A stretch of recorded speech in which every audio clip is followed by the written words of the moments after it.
What is going on, you guys? Today we are back with a great film, Ragnarok. The movie begins hundreds of years ago with a visual of the Norse people known as Vikings. The clan leader had gathered all his people and takes them to a large lake where the gods are said to live. While he tells his men to prepare, his daughter tells him what they're doing is wrong and begs him to refrain from going through with his plan. Telling her that it was the will of Odin, her father ignores her plea and has his men put a sheep on a small raft and send it out onto a lake. The chief's daughter whispers that her father's greed is gonna get them all killed, and a few minutes after the sheep is sent out, something huge comes out of the water, roaring in anger, causing the people to panic and flee. In the present day, an archaeologist by the name of Sigurd is searching for something inside his messy study. After greeting his son and daughter, he goes to the kitchen to get himself some coffee, and returning to the living room, he asks his kids why they're overdressed, and his young son Brage tells him that his sister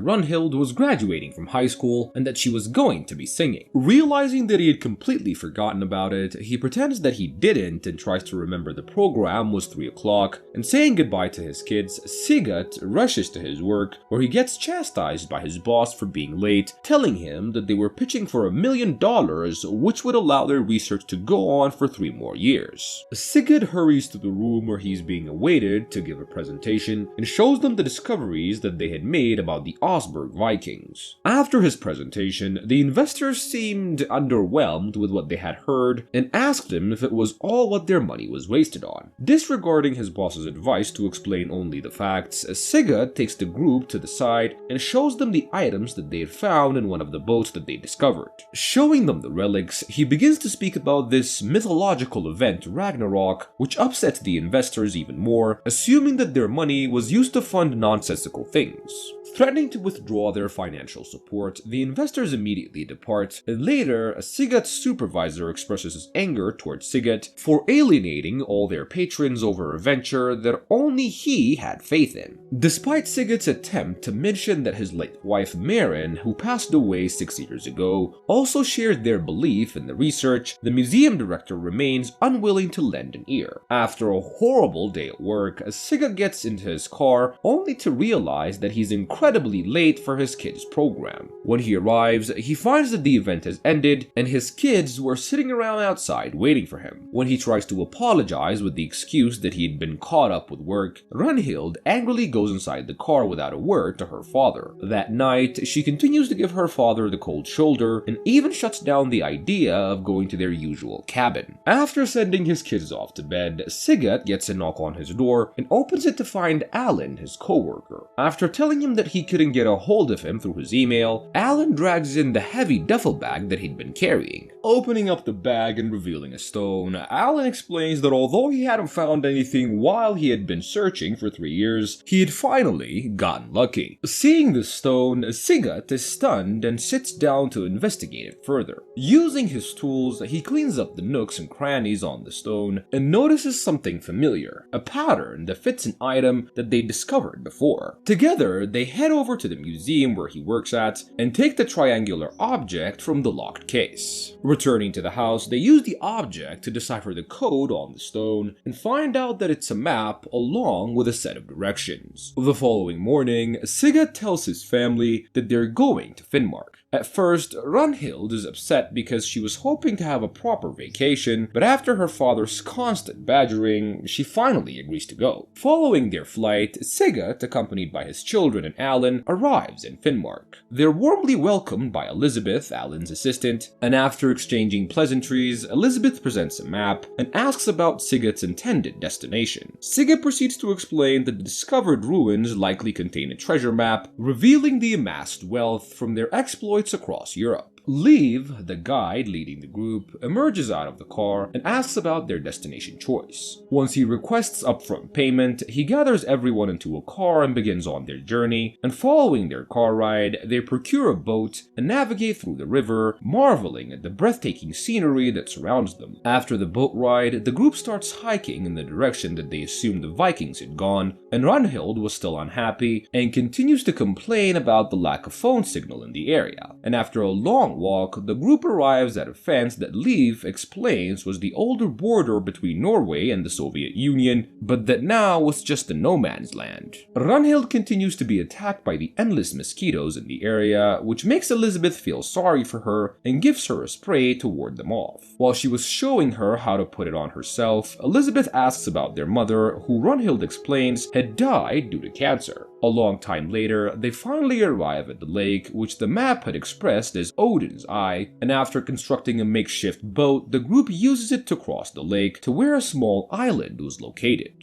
After searching around for a while, all the group could find with their metal detectors were just old bullets from the old war. A bored Runhild goes out on her own to look around the area and finds a small rusted bunker left behind by soldiers. As she was checking the place, she's started by Leif, who appears out of nowhere. Finding a passport, Runhild wonders what had happened to the people. Leif tells her that judging by that wire, they probably died crossing the ice and got stuck.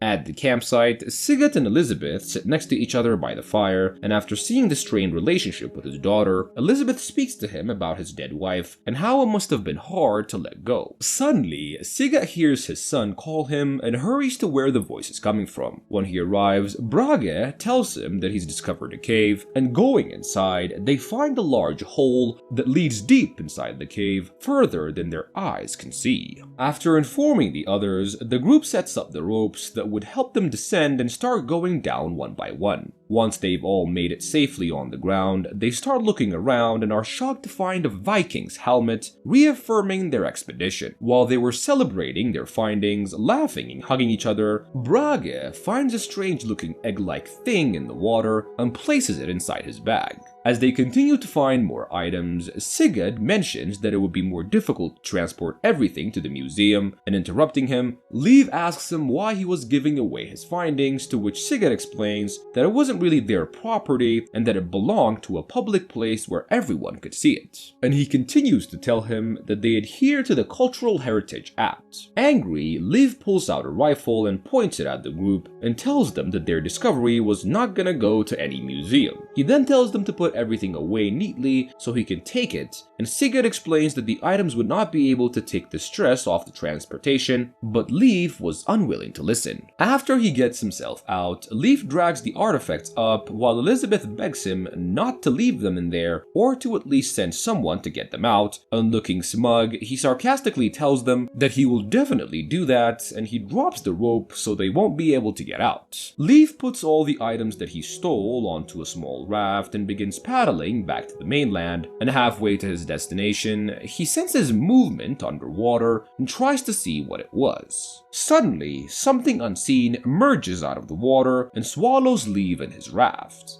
Down in the cave, Elizabeth had taken it upon herself to climb to the top with the rope tucked in her back pocket. Once she reaches the top, she sets a line for them and everyone gets out. Once they make it to the surface, they see that Leif has left with their raft, and they decide to spend the night there and build another one the following day. Sitting by their campsite, Sigurd tells Alan that he thinks that there's more to discover and suggests that they go back down into the caves. And while everybody was asleep, Alan and Sigurd returned to the caves in hopes of finding something, and while they were looking around, they're shocked to find hundreds of scattered bones that they assumed belonged to the Vikings. Taking out his journal and showing Alan a drawing of an animal, he explains his theory that the drawings on the Vikings' ships might have been made to depict a real animal. While they're conversing, a sudden loud roar reverberates through the cave, forcing the two men to hide. As they're squatting behind a rock, Sigurd takes a peek and sees what looks like a giant serpent slithering in the water. Back on the surface, Brage is awakened by the sound of something moving around under the bunk bed that they found in the rusty bunker. When he looks, he finds that the egg that he had brought with him is open and notices something slithering around. Scared, he and his sister start to scream until Elizabeth comes to the rescue by quickly putting the animal in a box. While the small animal thrashes around and screams inside the box, its mother in the lake hears it and drags the wire connected to the bunker and drags it into the water. Shook by the sudden force of the pull, the bunker doors accidentally shut, its lock jamming into place. Hearing their screams, Sigurd and Alan hurry toward them and manage to get them out just in time before the monster drags the whole bunker underwater. Deciding that they need to get out of there immediately, the group starts to look for items that they can use to get away from the island. While searching, Alan finds the box